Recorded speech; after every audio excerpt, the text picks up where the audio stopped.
Today's July 30th. It is day 3 of our grade 11, class for the summer. So let's get started. What are we working on today? Well, the first thing I'm going to do is make sure you're looking at the announcements every day. So yesterday's announcement was there are 2 quizzes due. You were supposed to learn 1.4 and complete the 2 quizzes. Today, we are going to be working on, let's find out. Always go to course outline. Today's July 30th. It's day 3. Oh.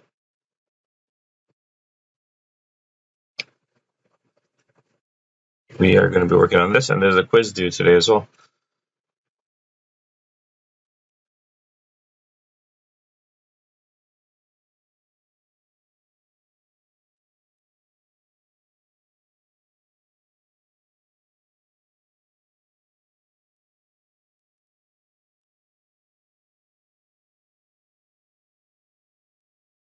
And there you have it. So reminder, 1 quiz due today. And let's get started on the lesson. So today's lesson is 1.5. Okay, we're going to start with our minds-on activity. We're going to have our learning goals, success criteria, sign law, post-sign law, which sign law you definitely do in grade 10. Post-sign law you're supposed to do in grade 10, but I know as a grade 10 teacher as well, sometimes you get to it or you go over it really quickly, so that might be new to some of you. And then there's selecting the right strategy, problem solving, and today's test. Let's do this. Minds on solving triangles. What is the measure of the unknown angle? So this is essentially from yesterday's class. Hopefully you guys can see this. We're looking for the unknown angle. What does that mean? Well, you have a triangle. Triangles have 3 sides and 3 angles. This angle, because there's a symbol here, is 90 degrees. This angle is 60 because the tell us is 60. That means there's really only one unknown angle, and that's the angle in this corner here. We don't know what that is. But hopefully everyone remembers that if you add up all the angles inside of a triangle, the interior angles, they all should add up to a number. Does anyone know what that number is? You can just put it in the chat.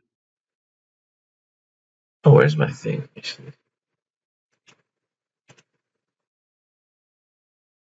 Oh yeah, I'm not sharing my screen. Apologies. There you go. And there, recording is well now. Okay. So thank you for reminding me to share my screen. Second, okay, so in the chat, anyone, if you add up all the interior angles of a triangle, what number should it add up to?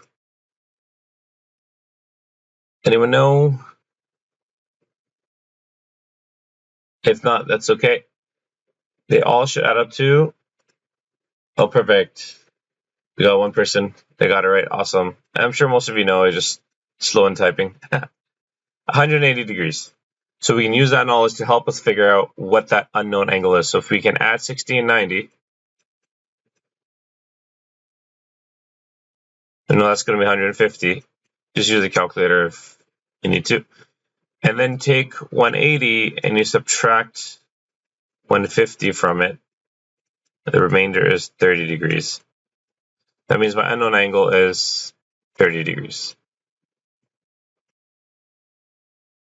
Okay, that's it. Very basic question. Here is something that you should have learned in grade 9 and continue to use in grade 10. And you will continue to use this in grade 11 and 12 if you ever, take those courses. It is basically the Pythagoras theorem. If you know 2 sides of the right angle triangle, you can find the unknown side by using Pythagoras theorem. All you need to know is the formula is a squared plus b squared equals c squared.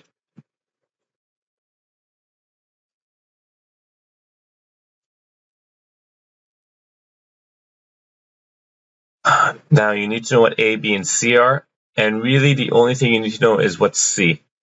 C is always the hypotenuse. And if you've forgotten from yesterday's lesson, the hypotenuse is always the side that's opposite the 90-degree angle.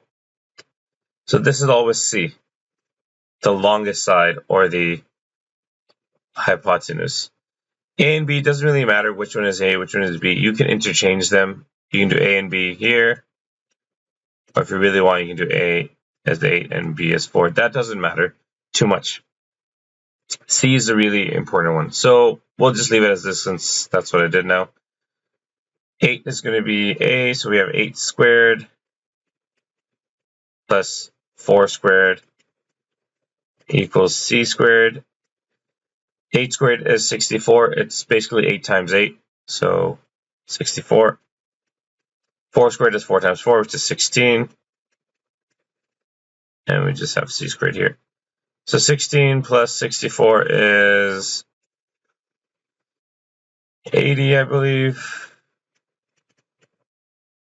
And here is where students forget the last step. So this is not C. C is not 80. C squared is 80. You need to take the square root of both sides to get C. And depending on some courses and teachers, you may leave your answer like this in the square root form.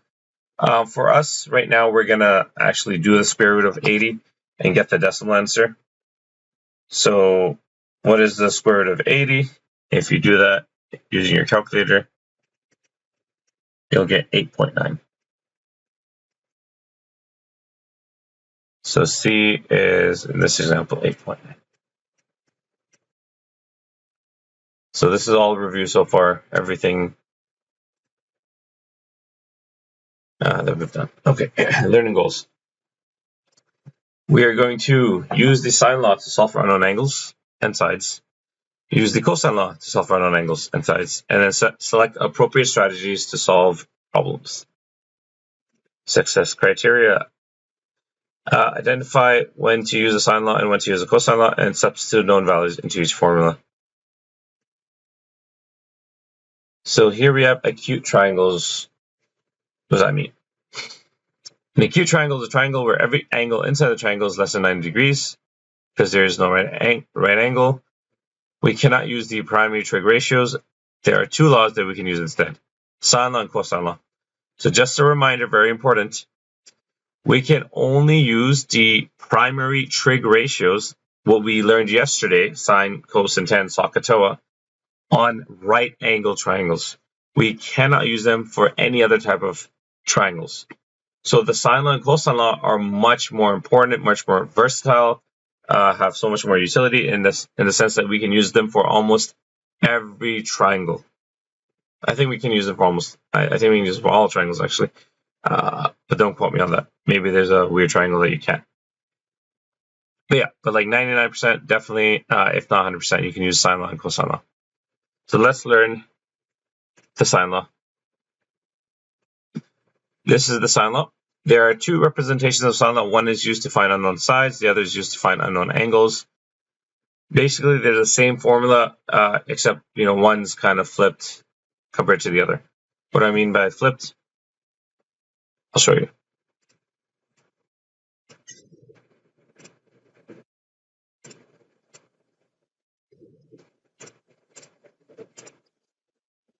Before we write these formulas down, you need to be able to know how the naming convention for triangles work.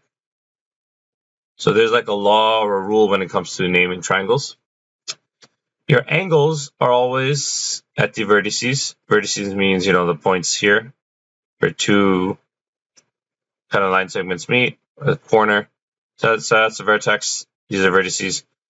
They are always labeled with a capital letter. That capital letter represents the angle for that corner.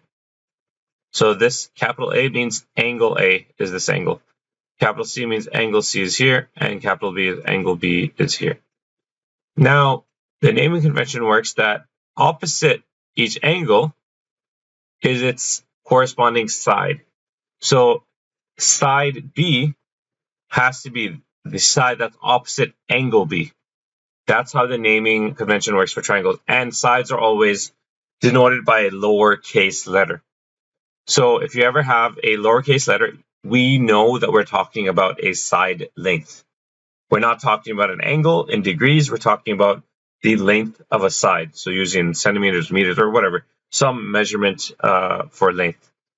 So B is here, side B, side C is opposite angle C, and side A is opposite angle A.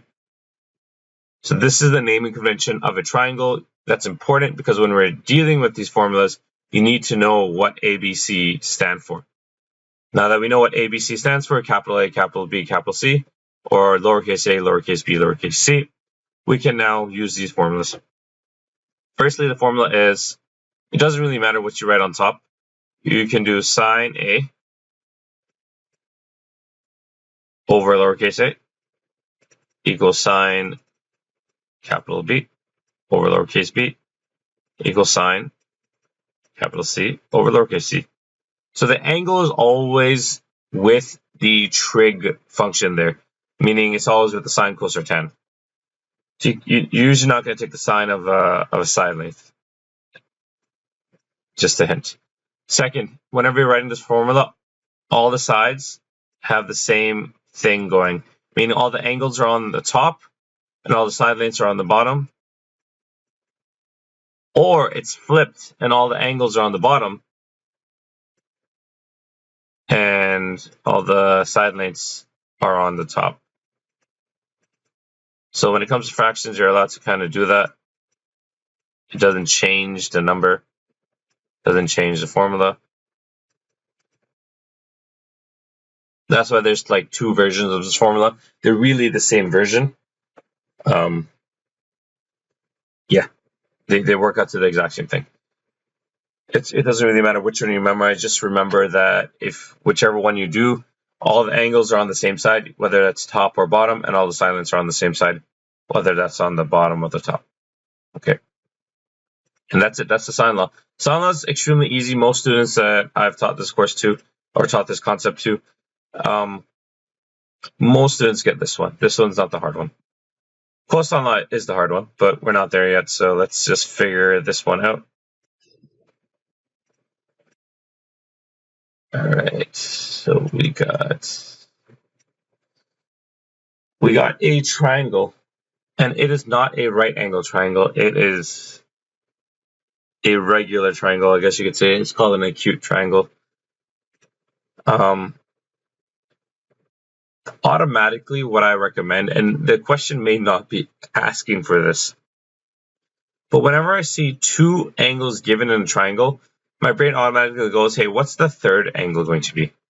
Whether the question asks for it or not, it's just something important. I think I always do this just so I have more information. So I'm going to do 83 plus 38. And if you do that, you should get, what do you get? 121. And if you do 180 minus 121, you get 59 degrees.